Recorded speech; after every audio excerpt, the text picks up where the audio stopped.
His mind raced with the stories of the hidden creatures that patrolled these parts of the jungle. He shouted at his team to move forward to the dry land ahead. Suddenly, the mysterious plane came into view. It was still far away, but now its shiny surface reflected the light of the sun leaking through the trees. He stood frozen in its mystic trance. What was it hiding? Hello, wonderful people. I'm Jamie Buck from WonderBot. And here is... They found this Pearl Harbor plane hidden in the jungle. Then they looked inside. Before we begin, make sure you smash the like button, subscribe to our channel, and click the notification bell for more amazing videos.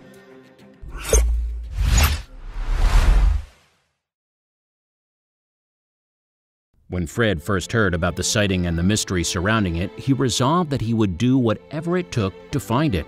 As an archaeologist, Fred had always been searching for the next rare find that he could get his hands on. His thirst for exploration led him to many parts of the world and to his partner in crime. Fred Hagen and his colleague, David Talichet, were known for pushing boundaries with the unknown, but nothing could have prepared them for this adventure. They were flying over the Papua New Guinea jungle. For miles, all they would see were stretches of green. Suddenly, Fred spots it. The locals had been treating it as a deity, hailing it the swamp ghost. The scene abruptly changed from scenic to mystic once the shiny white object had been shrouded in mystery for decades came into view. It bore a really odd shape, but they couldn't make out if that was the altitude or not. Wisdom would have told them to stop here, but they weren't here to be wise. They wanted to go where few humans went before. They asked their pilot to move the helicopter closer to the site, which was mostly composed of swampland. The closer they got, the faster their hearts pounded. It was half submerged in the water, while the rest was covered by the thick, tall grass. It was hard to see what it was at first, but soon they were certain they found what they were here for. The abandoned World War II plane was everything they'd imagined. Even from the air, it looked like it had a story or two to share. They quickly contacted some locals to help them acquire the equipment they needed to put their project into fruition. Meanwhile, ignoring all the warning signs that this wasn't going to be a smooth operation. There was a reason Fred and his colleague were receiving a warning. From all over the world, people flocked to witness the secret that haunted this dense marshland for decades. Many had ventured towards the swamp ghost, never to return. Others contracted malaria and lost their mind. The locals kept themselves safe by staying away and worshiping the area as sacred land. The Papua New Guinea villagers know of all the eerie blackened hulls of bombed-out debris from hundreds of crashed planes that lie camouflaged in the mountainous rainforests and lowland jungles of their land, steeped in horrifying history. But none as terrifying as the swamp ghost. Even today, villagers report shapes rising up in the swamps like mummies in a horror movie. But Fred and David didn't care. Where others saw danger, they saw adventure. If it was really cursed, they wanted to see it for themselves. So, the moment that all their equipment was ready, Fred and David brought their team out to Papua New Guinea jungle to get started on their mission. Little did they know they were about to encounter much more than a wrecked plane. Although Fred and David explored many kinds of land, they weren't familiar with this particular swampy terrain. Their energy dwindled fast as they set out towards the mysterious aircraft. However, the passion for exploring something that had been untouched for decades spurred them on. Little did they know there were more dangers straight ahead of them than the ghosts and curses. As Fred stopped to take a drink of water, he saw something move in the water from the corner of his eye. He froze and slowly looked towards the movement. His mind raced with the stories he heard of crocodiles and giant anacondas that patrolled these parts of the jungle. He turned his head and saw nothing, but it was enough to have him shouting at his team to move forward to dry land ahead. Suddenly, their hearts raced. The mysterious plane was in sight. From the distance, it reflected the light of the sun so bright that it felt like it was calling their name, enticing them to come over. Their clothes were wet and dirty from the waist down after trekking through the swamp, but the humidity and sun prevented them from being cold. Their pace quickened. Fred, David, and their team had already conquered one of the most foreboding challenges of their mission. Now, all they had to do was keep walking towards the bright light.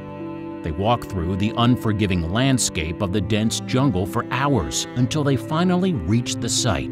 Silence engulfed the team as everybody stood in awe at what they saw.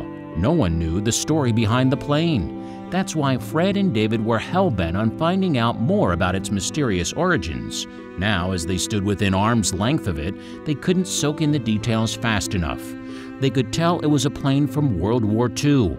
This wasn't a surprise, as Papua New Guinea was a war hotbed and major conflict zone during the war.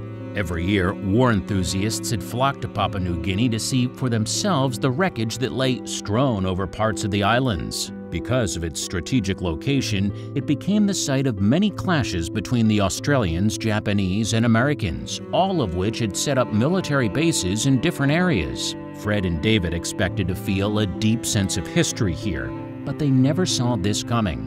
What the swamp had been hiding for so many years was actually a huge World War II airplane in incredible condition, remaining largely intact. Locals have been calling it the swamp ghost because it was so well hidden deep in the jungle, as well as believing it to be haunted. Why was such a massive plane in the middle of the jungle? Who flew it? What happened? They were about to find out. The plane's location was probably the major reason why it was largely unexplored. The deep swamplands also made it almost impossible to remove the aircraft from the site for further study. But that wouldn't stop Fred and David from trying to find a way to salvage and study the plane, move it out of there, and restore it to its old glory. First, they stepped inside. Their bodies shook with excitement as they entered the aircraft. Their hopes were high, as a lot of its interior would be preserved just like its exterior. Unfortunately, when they stepped inside, it was ransacked. All of the mechanics and weaponry inside the aircraft had already been looted over the decades it lay there.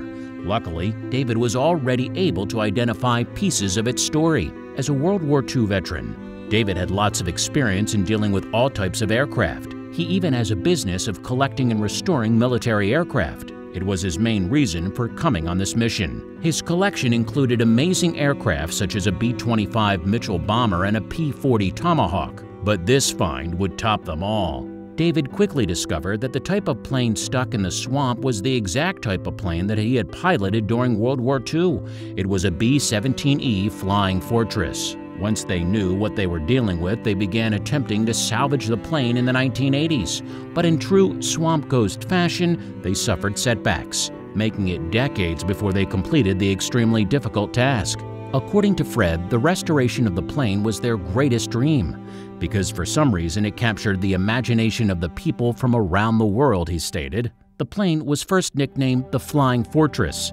This happened when a journalist saw the plane during a test flight back in 1935 and remarked that it looked like a flying fortress. But what was the backstory? How did the plane get stuck in the cursed swamp? Just one day before the Japanese attacked Pearl Harbor on December 17, 1941, the Swamp Ghost was sent on a special mission. Instead of flying with the Kangaroo Squadron that day, it was sent out on one of the earliest bombing missions of the Second World War. But then disaster struck. The Japanese invaded the island of New Britain in Papua New Guinea. Swamp Ghost would be the first to the scene, and with that suffered disastrous consequences. In February of 1942, the Swamp Ghost was dispatched to attack Japanese ships on New Britain Island. But the majestic Swamp Ghost would tragically never return from its mission.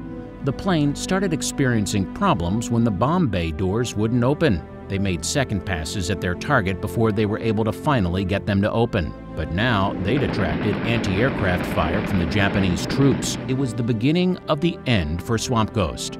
A dogfight ensued after the Swamp Ghost made its second pass on its target, which luckily was successful as they were able to finally get the bomb bay open. The Swamp Ghost managed to take down 3 enemy fighters out of a dozen. Then suddenly the Swamp Ghost was hit by the enemy. Thankfully, the plane didn't explode, but one of the wings was majorly damaged.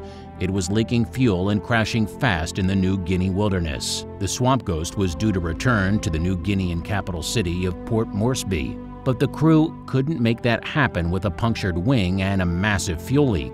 Then the pilot spotted a perfect place to make a crash landing. He thought he saw a soft wheat field which would make a perfect place for a crash landing. But what he thought was a large wheat field ended up being something a lot more treacherous. It was a swamp that was inhabited by deadly and ferocious crocodiles. The Swamp Ghost made its crash landing in the swamp, and miraculously none of the crew members were seriously injured. However, the crew was now stranded in a dangerous swamp in the middle of nowhere. Not knowing where they were or where they were going, they set off to find civilization and help to get back to their base located in the capital.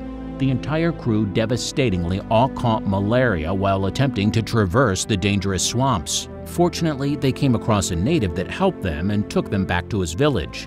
The kind local nursed them back to health, and they were reunited with U.S. forces in the New Guinean capital of Port Moresby. The crew was welcomed back as heroes, but their celebration didn't last long.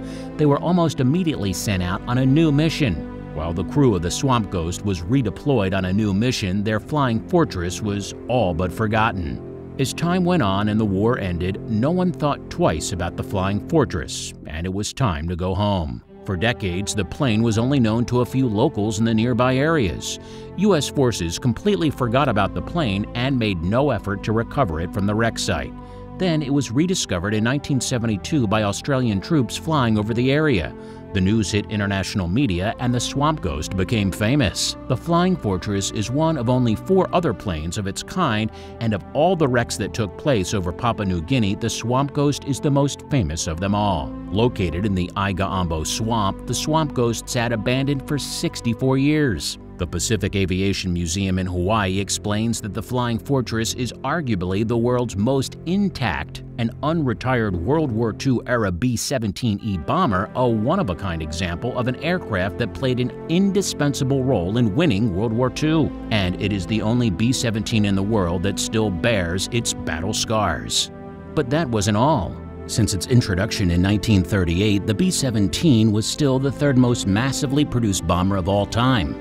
During the war in the Pacific, the B-17 bomber was used in raids against Japanese shipping and airfields. The bomber was a strategic resource in the war and was responsible for dropping 640,000 tons of bombs out of 1.5 million total on Nazi Germany. But what did any of this mean for Fred and David? The B-17 bomber was part of President Roosevelt's vision to modernize the U.S. military. But after the end of the war, the B-17 bomber was quickly phased out of use by the U.S. Air Force. Most of the bombers were returned to the United States, where they were sold for scrap and melted down. Only a few bombers remained in use, mainly for secondary roles such as transport, air-sea rescue, and photo reconnaissance. Fred and David's salvaging operation was finally completed in 2006, but only 4 years later would they receive permission to return the aircraft to American soil. But to the local villagers, the bomber was a relic on Holy Land. They had to be persuaded to hand over the Swamp Ghost. They even performed a ceremony to appease the spirits in the swamp.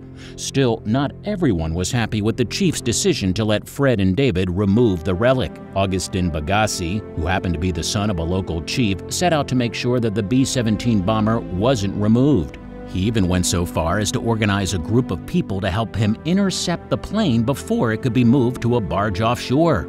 Would the Swamp Ghost make it out? The salvagers, Fred and David, claim that the villagers wanted to extract money because the barge was in their waters. In any case, Bagassi and his posse were dispersed by police who they believed were bribed to help get the plane out. But Bagassi couldn't have stopped it anyway. The Swamp Ghost was lifted out by a Russian-built military helicopter. He could only watch helplessly as it was lifted out to the barge. They should have given us money because it was our accustomed land, Bagassi said. The plane would bring tourists, but now there is nothing. That village has no name now. If they left it there, it would have a name by now. Many Papua New Guineans lamented that one bureaucrat had given up their local treasure, especially since the U.S. Air Force gave up the salvage rights for any crafts lost prior to 1961. They believed they had legal ownership over the plane. Aviation enthusiast and blogger Justin Talon said that the removal of the Swamp Ghost was a huge blow for the area. It meshed itself into the island landscape until treasure hunters tore it away for profit, he claimed. Speaking about the plane, he said, "It's a ghost and its spirit seems only to have grown." The first showing of the B-17 Flying Fortress was in Long Beach, California. Surprisingly, many of the people in attendance were friends and family of the original crew of the bomber. Everyone in attendance was thrilled to see that the long-lost plane had finally returned to the United States. The bomber remains as a memorial for a horrific war that claimed millions of lives. Now that the plane has been returned and safely stored in the Pacific Aviation Museum at Pearl Harbor, the owners of the B-17 bomber plan to fully restore the plane back to its former glory. In total, the cost to restore the World War II B-17 bomber might exceed $5 million. After the B-17 is fully restored, it is due to be moved to the Hangar 79 on Ford Island. Today, many people of Papua New Guinea are still upset at the removal. The plane attracted tourists from faraway places, and some local cultures even formed spiritual beliefs surrounding the plane, or a cargo cult. This is a system of beliefs generally formed in highly underdeveloped societies in which its members hold superstitious beliefs about items that fall from the sky from more advanced civilizations, such as technology or cargo. Papua New Guinea was a very important strategic territory in the Southwest Pacific Theater during World War II. Over 600 U.S. planes crashed over the country alone, not including other Allied or enemy forces, which would equal thousands of planes. Due to the terrain in Papua New Guinea, many of the crash sites are located in near impossible-to-reach areas due to its dangerous and impassable terrain, such as tropical rainforests, rugged mountain chains, savannas, and swamps. One of the challenges of finding anything in the area is the physical boundaries of the area and population. The topography of the country renders a singular national identity almost impossible to achieve. Currently, there are about 6 million people that live in Papua New Guinea, most of whom live in remote and secluded areas and are loyal for their local clans only. They live a simplistic lifestyle of hunting wildlife and growing crops. When World War II came around, the people of New Guinea found themselves in the middle of the conflict due to their strategic location between the Japanese Empire and Allied Australia. The Papuans didn't fight in the war, but they did help by acting as service barriers, mainly carrying supplies and the wounded across the rugged mountainous terrain and streaming treacherous jungles. The country quickly became a graveyard and a memorial for the war, as evident by the Swamp Ghost. The 3 surviving crew members of the Swamp Ghost seem to be the only people who are totally uninterested in the plane's future. After so many years and so much discussion, I've got sick and tired of talking about it, said George Monroe. A lot of people got taken with that plane, which baffles me. I'm just not interested. To me, it's just trivia. We certainly weren't that heroic. None of us saved a maiden in a burning building. Having made its way back across the Pacific, the B-17E, one of the rarest World War II bombers in existence, was moved to the Pacific Aviation Museum on Ford Island. Restoration is underway in Hangar 79, which guests can visit on a special Swamp Ghost tour. The Pacific Aviation Museum has more than 50 aircraft in its collection, including the Curtiss P-40 Warhawk, the Mitsubishi Zero, and the Stearman biplane. Now, the Swamp Ghost, in its final resting place, is also on display.